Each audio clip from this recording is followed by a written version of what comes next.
Welcome back to his healing journey, everyone. Today, we're tackling a crucial first step on the path to healing, understanding and acknowledging the wound. Many men who've been through difficult relationships often grapple with confusion, self-doubt, and even self-blame. Today, we're honored to have a leading psychologist specializing in narcissistic abuse to help shed light on a question many of you might be asking. Is she a narcissist? Doctor, thank you so much for being here. Thank you for having me. It's a vital conversation, and I appreciate the opportunity to connect with your audience. So, Doctor, let's dive right in. What are some of the foundational traits we're talking about when we use the term narcissist in the context of a relationship? It's important to clarify that while we might use the term narcissist colloquially, clinically, it refers to narcissistic personality disorder, NPD. However, even without a formal diagnosis, individuals can exhibit strong narcissistic traits that are deeply damaging in a relationship. These traits often include a pervasive pattern of grandiosity, a need for excessive admiration, and a lack of empathy. Think of it as a spectrum. Some individuals might exhibit a few traits, while others might display a more significant and harmful pattern. The key in a relationship context is the impact of these traits on the other partner. That's a helpful distinction. So, beyond the clinical definition, what are some of the ways these traits might manifest specifically in a romantic relationship and perhaps uniquely impact men? One particularly painful aspect for men can be consistent emasculation.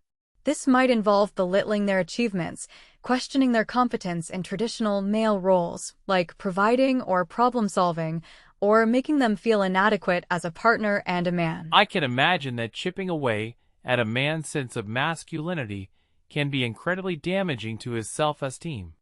Absolutely. And it's often subtle.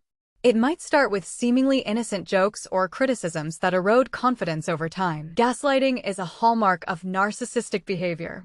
It's a form of manipulation where the victim's reality is questioned, leading them to doubt their sanity and memory. Can you give some examples of how this might play out? Certainly. A partner might deny having said or done something, even when confronted with evidence. They might twist events to make the man believe he's misremembering or being overly sensitive. Over time, this can lead to immense confusion and self-doubt. Narcissistic partners often use emotional manipulation to control their partners.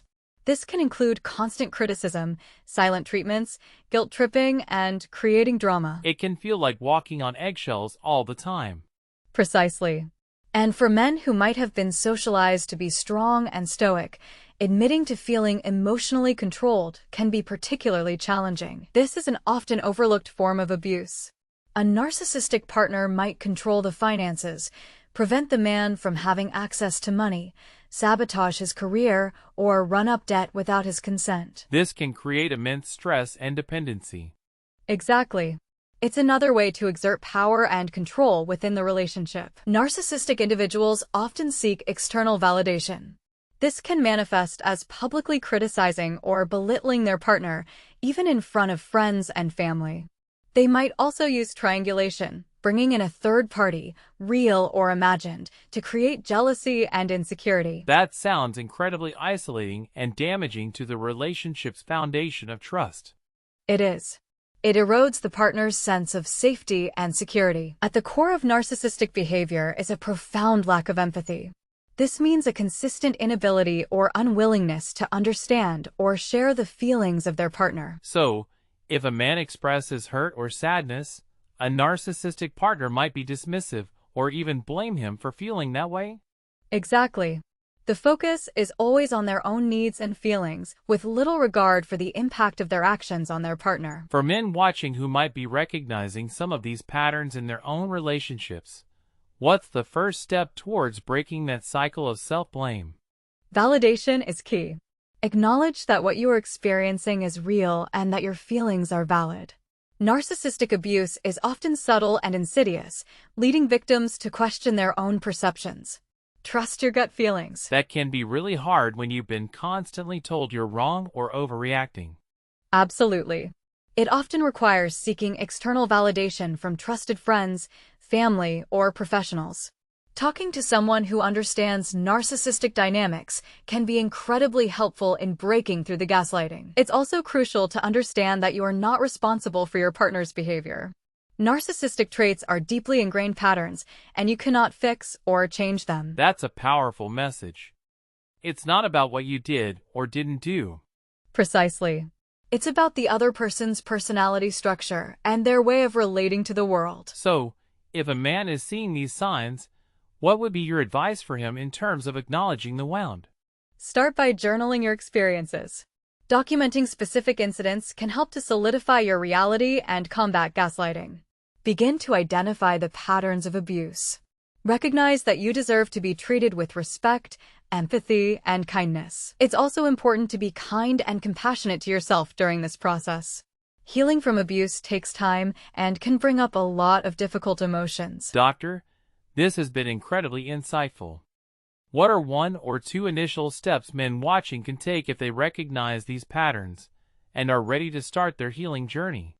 Firstly, prioritize your safety, both emotional and physical.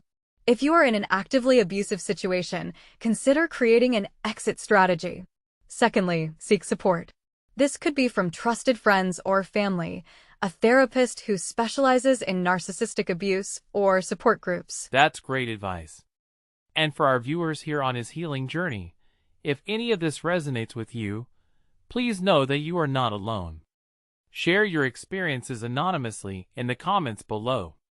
It can be a powerful first step to connect with others who understand.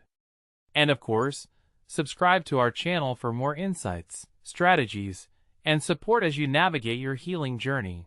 Connecting with a community of understanding individuals is incredibly valuable in the healing process. Doctor, thank you again for sharing your expertise with us today.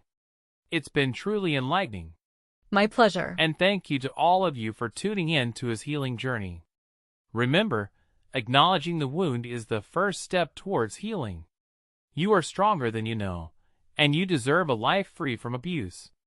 We'll be back next week with more content to support your journey.